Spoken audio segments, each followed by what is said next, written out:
마피아라는 단어를 들으면 누구나 머릿속에 그림을 그립니다. 고급 양복, 두꺼운 금반지, 그리고 모두가 알아서 비켜서는 그 눈빛. 그런데 그 자리까지 가는 길이 실제로 어떤 건지 아는 사람은 별로 없습니다. 이탈리아 마피아 코사노스트라는 계급이 철저하게 나뉜 조직입니다. 심부름꾼에서 시작해서 최고 보스까지 각 단계마다 요구하는 것이 다르고 치러야 하는 대가도 완전히 다릅니다.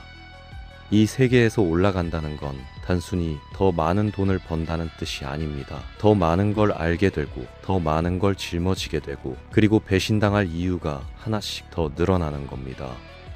꼭대기에 오른 사람들이 결국 어떻게 됐는지는 역사가 이미 보여줬습니다.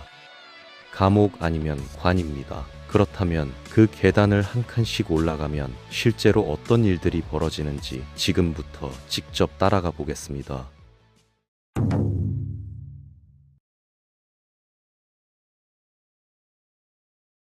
가장 밑바닥 행아라운드입니다. 당신은 동네에서 자란 평범한 청년인데 어릴 때부터 골목 형들이 가진 것들이 눈에 박혀 있습니다. 시계, 널쩍한 차, 그리고 누구도 함부로 대하지 못하는 분위기, 그걸 갖고 싶어서 슬슬 어울리기 시작합니다.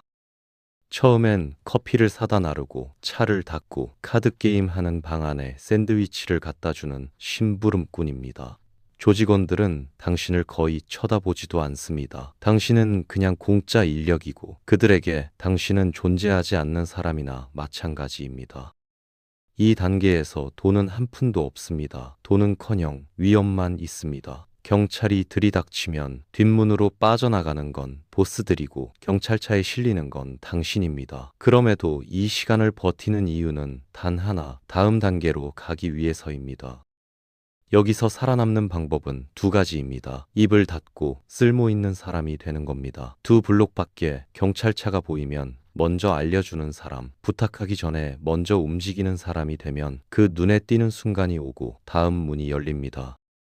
그 문을 통과하면 어소시에이트, 즉 준조직원이 됩니다. 이제 당신은 조직과 함께 일하는 사람인데 정식 멤버는 아니지만 조직의 일을 하고 조직의 돈에 손을 댑니다. 공항 근처에서 트럭을 털거나 스포츠 도박 장부를 관리하거나 각종 사업의 실무를 담당하게 됩니다. 그런데 여기서 절대 잊으면 안 되는 규칙이 있습니다. 번 돈의 일부는 반드시 위로 올려야 한다는 겁니다. 당신을 조직에 데려온 솔저가 당신의 스폰서인데 그에게 매주 일정 금액을 가져다 줘야 합니다. $10,000를 벌었으면 $3,000는 그의 몫입니다. 만약 이걸 빼돌리면 어떻게 될까요? 그건 조직에서 도둑질하는 겁니다. 조직에서 도둑질한 사람의 결말은 하나, 사라지는 겁니다. 이 단계에서 FBI는 당신 같은 사람을 집중적으로 봅니다. 실무를 하는 건 당신이고 흔적을 남기는 것도 당신이기 때문입니다. 잡히면 조직은 당신을 모릅니다. 입 다물고 버티는 것만이 다음 단계로 가는 유일한 방법입니다. 몇 년을 버티고 심지어 감옥 몇 년을 버텨냈다면 시니어 어소시에이트가 됩니다. 이 단계에서 달라지는 건 단순히 직급이 아닙니다. 이제 당신은 특정 캐포, 즉 부대장의 사람으로 등록되는데 다른 패밀리에 누가 당신을 건드리면 캐포가 나서서 막아줍니다. 조직의 보호막 안으로 들어온 겁니다. 그런데 이 시간이 사실 가장 아슬아슬한 때입니다. 보스들이 당신을 샅샅이 조사하기 때문입니다. 아버지 쪽 혈통이 100% 이탈리아인인지 확인하고 집안에 경찰에 협조한 사람이 있는지 파고듭니다. 술자리에서 싸움 한 번 잘못해서 조직 이름을 더럽혀도 그걸로 끝입니다. 이 시간은 조용히 완벽하게 버텨야 합니다. 그리고 어느 날 정장을 차려 입으라는 연락이 옵니다. 그 연락을 받은 날이 당신 인생에서 가장 중요한 날입니다. 솔저, 메이드맨이 되는 날입니다. 지하실이나 조용한 뒷방에 들어가면 테이블 앞에 남자들이 앉아 있고 테이블 위에는 권총 하나와 성인의 그림 한 장이 놓여 있습니다. 그들은 당신의 검지를 찔러 피를 내고 그 피를 성인의 그림 위에 떨어뜨립니다. 이제 당신은 정식 조직원입니다. 이 순간부터 당신을 건드리려면 다른 패밀리의 보스도 커미션의 허락을 받아야 합니다. 커미션은 마피아 전체의 이사회 같은 기구인데 당신 한 명을 없애려면 그 위원회의 승인이 필요한 겁니다. 그만큼 당신의 몸값이 달라집니다. 이제 당신 밑에 어소시에이트들이 일하고 그들이 번 돈의 일부가 당신에게 올라오고 당신은 그걸 다시 캐포에게 올립니다. 건설 현장이 조직에 돈을 내는지 관리하고 노조 투표가 원하는 방향으로 가는지 감시합니다. 직접 유리창을 깨지 않아도 됩니다. 그 일은 이제 밑에 있는 사람들이 합니다. 하지만 보스가 누군가를 처리하라고 하면 거절할 수 없습니다. 그건 이 세계에서 옵션이 아닙니다. 조직 안에는 특별한 역할을 하는 사람이 있습니다. 인포서, 집행자입니다. 어떤 솔저는 돈을 잘 법니다. 그런데 당신은 다른 재능이 있습니다. 폭력입니다. 빚을 안 갚는 사람이 생기면 당신이 갑니다. 말로 해결이 안 되면 몸으로 해결합니다. 혹은 더 전문적인 역할을 맡기도 합니다. 시체를 처리하는 방법을 아는 사람입니다. 어느 화학 공장에 산이 담긴 탱크가 있는지, 화요일 아침에 어느 건물 기초 공사가 시작되는지 같은 정보를 꿰고 있습니다. 당신을 필요로 하는 사람은 많지만 같이 있고 싶어 하는 사람은 없습니다. 당신이 나타난다는 건 누군가에게 끔찍한 일이 생긴다는 뜻이기 때문입니다. 이 자리는 외롭습니다. 그게 이 역할의 대가입니다. 한 단계 위로 올라가면 액팅 캐포, 임시 부대장입니다. 담당 캐포에게 문제가 생겼습니다. 연방 수사로 기소를 당했거나 갑자기 건강이 나빠졌거나 감시가 너무 심해서 집 밖을 못 나오는 상황입니다. 그가 당신을 가리켰고 이제 당신이 그 자리를 채웁니다. 권한은 있습니다. 부대를 운영하고 사람들에게 지시를 내립니다. 그런데 이 자리가 진짜 당신 것은 아니고 모두가 그 사실을 알고 있습니다. 일을 너무 못하면 돈이 끊기고 캐포가 화를 냅니다. 반대로 일을 너무 잘하면 캐포가 의심합니다. 자기 부대를 빼앗으려는 거 아니냐고요. 보스처럼 행동하면서도 보스처럼 보이지 말아야 하는 자리입니다. 이 줄타기를 잘 버텨야 다음이 있습니다. 그 시험을 통과하면 정식 캐포, 부대장이 됩니다. 솔저 10명 이상의 수백 명의 어소시에이트를 거느리고 브루클린 한 구역 같은 특정 지역을 통제합니다. 이 단계에서 당신은 직접 범죄를 저지르지 않습니다. 마약에 손 안 댑니다. 총도 안 잡습니다. 당신이 하는 일은 사람 관리입니다.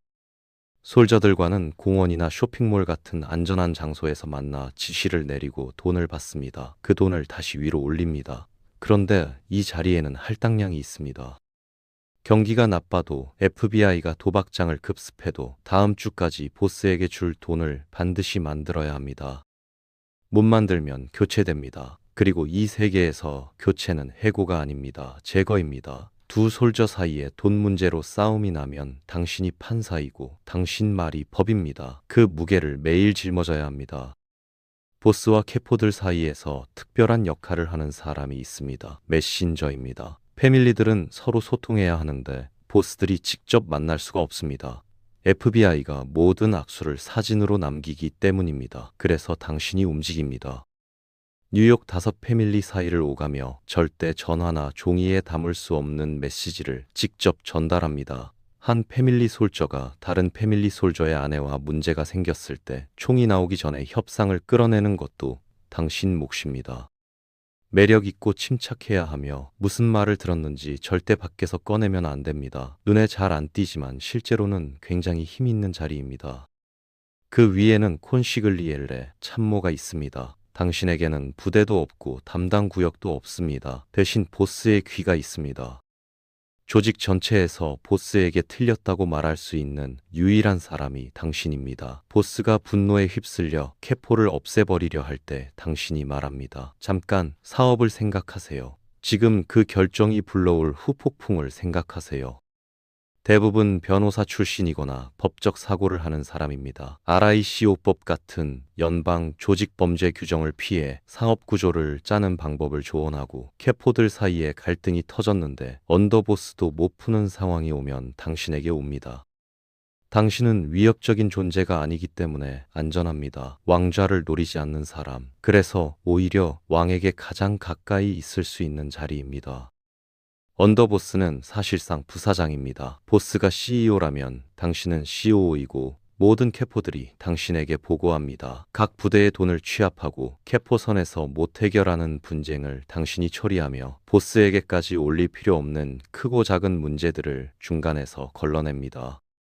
FBI가 조직을 칠 때 보통 먼저 노리는 게 언더보스입니다. 당신이 보스를 감옥으로부터 막아주는 방패막이 역할을 하기 때문입니다. 그리고 당신은 왕위 계승자입니다. 보스가 죽거나 수감되면 그 자리는 보통 당신 것이 됩니다. 그 사실을 모두가 알기 때문에 야심 있는 캐포들이 당신을 제거하려 할 수 있고, 보스에게도 너무 강해 보이면 안 됩니다. 강하면서도 고분고분해야 하는 자리, 그게 언더보스입니다. 그리고 마지막입니다. 보스 카포 파밀리아입니다. 당신은 살아남았습니다. 거리의 전쟁도, 감옥도, 배신도 전부 버텼습니다. 이제 당신이 테이블에 상석에 앉습니다. 당신은 유령 같은 존재입니다.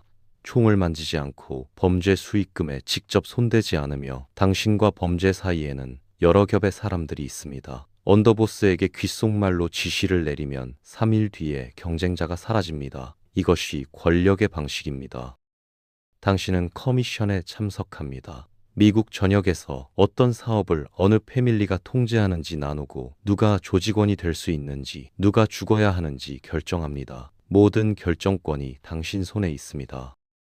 하지만 평화는 없습니다. 가장 친한 친구가 당신 자리를 원하고, FBI는 오직 당신을 무너뜨리기 위해 존재하는 전담팀을 운영합니다.